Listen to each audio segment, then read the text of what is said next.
পড়ার বিষয় পক্ষ থেকে বলছি, তোমরা যারা কলকাতা বিশ্ববিদ্যালয়ের থার্ড সেমিস্টারে এডুকেশন অনার্স অর্থাৎ ডিএসসিসি 3 আছে এবং যারা জেনারেলে আছো পাস করছো অর্থাৎ এমডিসি 3, তাদের জন্য আমরা পড়ার বিষয় পক্ষ থেকে একটি খুব গুরুত্বপূর্ণ ভিডিও নিয়ে এসেছি। আজকে আমরা তোমাদের যে থার্ড সেমিস্টার এডুকেশন অনার্স অর্থাৎ ডিএসসিসি 3 এবং পাসের অর্থাৎ জেনারেলের আর কি এমডিসি 3 এর একটা শেষ মুহূর্তের সাজেশান নিয়ে এসেছি।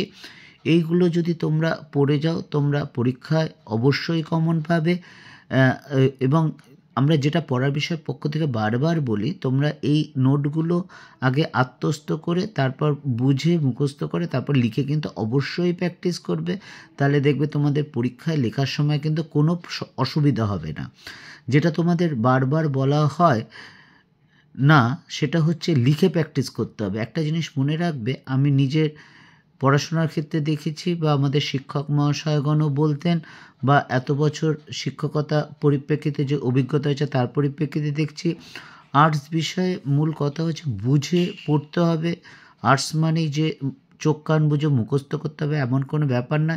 অর্থাৎ আত্মস্থ করে ব্যাপারটা অনুধাবন করে তুমি যদি পড়ো তাহলে খুব তাড়াতাড়ি নিজের মধ্যে রাখতে পারবে এবং পরীক্ষায় আগে যদি কয়েকবার লিখে প্র্যাকটিস করো তাহলে তার কোনো কথা নেই, তাহলে এ নিয়ে আর কোনো কথা হবে না, খুব খুব ভালো রেজাল্ট হবে এবং ভবিষ্যতে যেটা কিন্তু খুব কার্যকরী দেবে। আমরা এই সাজেশান দেওয়ার আগে একবার মার্কস ডিভিশনটা দেখে নিই। দেখো, এর মার্কস ডিভিশন যেটা আছে তোমরা জানো, তবু একবার বলে দিই। 2 নম্বরে 10টা কোশ্চেন থাকবে অর্থাৎ 20 নাম্বার। এই জায়গাটা তোমাকে কিন্তু 20তে 20 পাওয়া যায়। অভিজ্ঞতা থেকে বলছি, এটাতে কিন্তু 20তে 20 পাওয়া যায়, কোনো একটু সমস্যা হয় না। তবে হ্যাঁ, অবশ্যই একটু ভালো করে পড়তে হবে। 5 নম্বরে 6টা কোশ্চেন থাকবে, তার মধ্যে 5টা কোশ্চেন লিখতে হবে এবং 10 নম্বরে 4টে কোশ্চেন থাকবে, তার মধ্যে 3টে কোশ্চেন লিখতে হবে। টোটাল তোমাকে কিন্তু 75 নম্বরের পরীক্ষা হবে। একটা জিনিস আমরা দেখতে পাচ্ছি যে বেশ কিছু জায়গায় বলা হচ্ছে 3টে পড়ে গেলে 4টে পড়ে গেলে 100% কমন পাবে। এটাতে আমাদের মনে হয় কিছুটা হলেও চমকপ্রদ, কারণ তোমরা একটু বিবেচনা করে দেখো, 5 নম্বরে 6টা কোশ্চেন থাকবে, 5টা লিখতে হবে। আবার 10 নম্বরে 4টে কোশ্চেন থাকবে, 3টে লিখতে হবে। কাজেই এটা কিন্তু একটু সমস্যার ব্যাপার।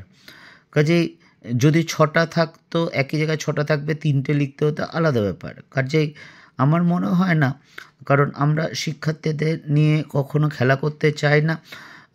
বলতে পারবো না যে 3টে 4টে 10 নম্বরে 4টে কোশ্চেন থাকবে, 5টা পড়ে যাও, তার মধ্যে অবশ্যই 3টে কমন পাবে না। এটা বলা সম্ভব নয়, এটা বলা যায় না।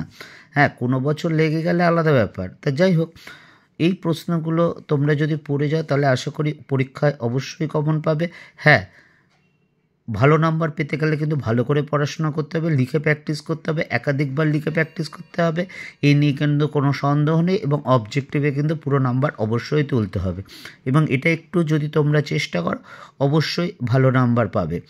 আর একটা কথা, যে 5 নম্বরের যে সাজেশানগুলো আছে সেগুলো কিছু কিন্তু 10 নম্বরেরও আসতে পারে। তা যাই হোক, 5 অশোক 10 অশোক তোমরা কিন্তু এগুলো পড়ে গেলে আশা করি যে 10 নম্বরে 3টে লিখতে হবে, 3টে আশা করি কমন পাবে, 5 নম্বরে 5টা লিখতে হবে, আশা করি 5টা কমন পাবে। তা যাই হোক, আমরা এবার সাজেশনটা শুরু করি। দেখো, যে 5 নম্বরে কোশ্চেনগুলো আছে সেটা দেখো। প্রথম প্রশ্ন, প্রত্যক্ষ পরামর্শদানের সুবিধা ও অসুবিধা আলোচনা করো। 2 নম্বর, ঐচ্ছিক বা সমন্বয়ী পরামর্শদানের বৈশিষ্ট্য লেখো। 3 নম্বর, ব্যক্তিগত নির্দেশনার সুবিধা ও অসুবিধা লেখো। 4 নম্বর, বুদ্ধির অভিক্ষার যে কোনো 2টি সংজ্ঞা দাও। 5 নম্বর, ব্যক্তিগত পরামর্শদানের গুরুত্ব লেখো। 6 নম্বর, পরামর্শদানের কৌশল হিসেবে সাক্ষাৎকারের সম্পর্ক লেখো। 7 নম্বর, ঐচ্ছিক পরামর্শদানের সুবিধা ও অসুবিধা আলোচনা করো। 8 নম্বর, প্রবণতার অভিক্ষা সম্পর্কে লেখো। 9 নম্বর, ধারাবাহিক পরিচয়পত্রের উদ্দেশ্য লেখো। 10, পরোক্ষ পরামর্শদানের বৈশিষ্ট্য লেখো। 11, দলগত নির্দেশনার সুবিধা। 12, বুদ্ধির অভিক্ষার উদাহরণসহ শ্রেণীবিভাগ লেখো এবং লাস্ট কোশ্চেন হচ্ছে 5 নম্বরের CRC ব্যবহারের প্রয়োজনীয়তা আলোচনা করো বা উল্লেখ করো। আমরা এগুলো 12টাই কোশ্চেন করতে বলবো, কারণ এডুকেশনাল নোট খুব ছোট হয় এবং সোজা হয়। কাজে আমরা কোনো রিস্ক নিতে পারবো না, এই 12টাই তোমরা কিন্তু ভালো করে পড়ে যেও, অর্থাৎ আত্মস্থ করে বুঝে বেশ কয়েকবার লিখে প্র্যাকটিস করো, তাহলে দেখবে পরীক্ষার আগে তোমরা কিন্তু একেবারে প্রিপেয়ার্ড হয়ে যাবে এবং কোনো ভুলচুক হবে না। অর্থাৎ অনেক সময় দেখেছি শিক্ষার্থীরা বলছে লিখতে লিখতে ভুলে গেছে, তার মূল কারণ হচ্ছে লেখার অভ্যাস করেনি, লিখে প্র্যাকটিস করেনি বা মুখস্থ করেনি, যাই বলো না কেন। এই 13খানা কোশ্চেন যদি তোমরা পড়ে যাও তাহলে কিন্তু আশা করি তোমরা কিন্তু অবশ্যই কমন পাবে। তা চলো এবার আমরা 10 নম্বরের সাজেশনটা দিই। আমরা আগেই বলেছি তোমাদের এই পেপারে অনার এডুকেশানে 10 নম্বরের 4টে কোশ্চেন থাকবে, তার মধ্যে 3টে কোশ্চেন লিখতে হবে।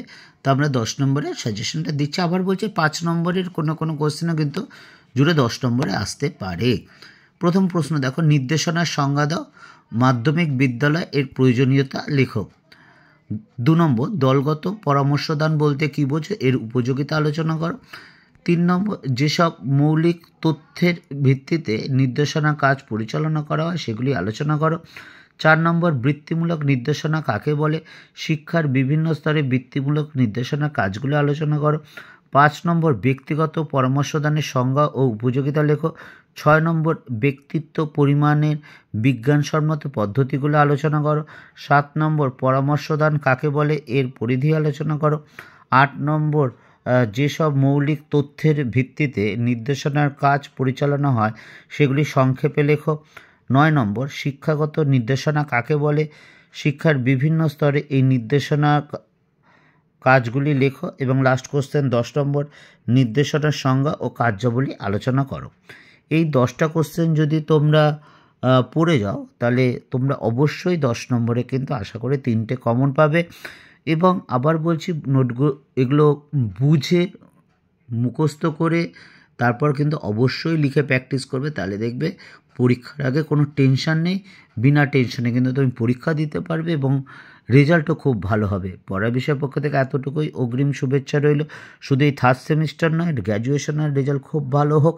আরেকটা কথা আমরা তোমাদের বলেছিলাম যে তোমরা হয়তো ইতিমধ্যে জেনে গেছো, আমাদের এই গ্রুপে অর্থাৎ পড়ার বিষয় গ্রুপে কেরিয়ার কাউন্সিলারও আছেন, যিনি সবচেয়ে অভিজ্ঞ 3 জন আছেন, তার মধ্যে সবচেয়ে যিনি অভিজ্ঞ তিনি 37 বছরের অভিজ্ঞতা সম্পন্ন। কাজে তোমাদের যদি মনে হয় গ্র্যাজুয়েশনে করার সাথে সাথে বা গ্র্যাজুয়েশন পাশ করার পর কী করলে তোমরা উপকৃত হবে বা তোমাদের জীবিকার ক্ষেত্রে সুবিধা হতে পারে, তা যদি জানতে চাও আমাদের ডেসক্রিপশন বক্সে লেখো, আমরা অবশ্যই তোমাদের জানাবো। ইতিমধ্যে আমরা বেশ কয়েকজনকে বলেছি এবং তারা বলেছেন যে বেশ তাদের সুবিধা হয়েছে বা উপকৃত হয়েছে। যাই হোক না কেন, এটাই আমাদের পুরস্কার, এটাই আমাদের ভালো লাগা, এটাই আমাদের শান্তি যে পড়ার বিষয় পক্ষ থেকে এতটুকুই। অগ্রিম শুভেচ্ছা রইল, খুব ভালো করে পড়াশোনা করে জীবনে সফল হও।